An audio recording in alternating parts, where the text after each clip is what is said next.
నమస్తే. కాయ్ భక్తి టీవీకి స్వాగతం, సుస్వాగతం. శివలింగం రూపంలో ఉన్న దుర్గా పరమేశ్వరిని చూశారా? చూడలేదంటే కుందాపురకు దగ్గరలో ఉన్న కమలశిలకు ఒకసారి వెళ్ళిరండి.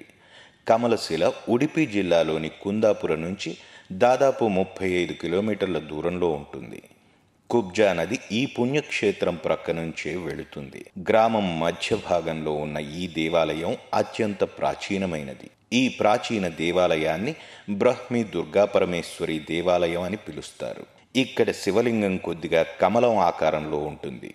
అందువల్లే ఈ ప్రాంతానికి బ్రహ్మి దుర్గా పరమేశ్వరి దేవాలయం అని పేరు. లక్ష్మి, సరస్వతి, పార్వతి కలయిక రూపమే ఈ బ్రహ్మి దుర్గా పరమేశ్వరి రూపమని పేర్కొంటారు. పురాణాల ప్రకారం కైలాసంలో పింగళ అనే అందమైన నాట్యగత్తె ఉండేది. ఒకసారి గర్వంతో తాను నర్తించబోనని చెప్పింది.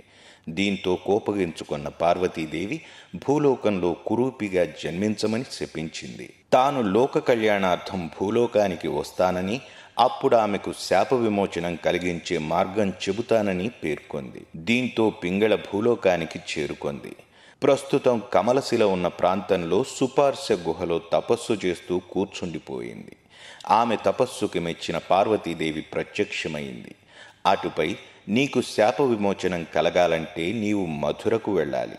నిన్ను ఆ శ్రీకృష్ణుడు తాకిన వెంటనే నీకు శాప విమోచనం కలుగుతుందని చెప్పింది. అంతేకాకుండా నీవు ఇన్ని రోజులు ఇక్కడ తపస్సు చేసినందువల్ల నీ పేరు మీద కుబ్జ పేరుతో ఒక నది ఇక్కడ పుట్టి ప్రవహిస్తుందని చెప్పింది. అటుపై తాను కూడా అక్కడ శివలింగం రూపంలో వెలుస్తానని చెప్పింది. అలా కుబ్జా నది, ఆ నది ఒడ్డున శివలింగం రూపంలో బ్రహ్మి దుర్గా పరమేశ్వరి దేవత వెలిశారు. అదే విధంగా ఈ దేవత ఉన్న ఆలయ ప్రాంగణంలో గణపతి, హోసమ్మదేవి, వీరభద్ర, ఈశ్వర మొదలైన దేవతలు, నవగ్రహాలు, విష్ణు తదితర దేవతలు ఉన్నారు. మరిన్ని ఇంట్రెస్టింగ్ అండ్ ఇన్ఫర్మేటివ్ వీడియోస్తో మళ్ళీ మీ ముందుకు వస్తాను.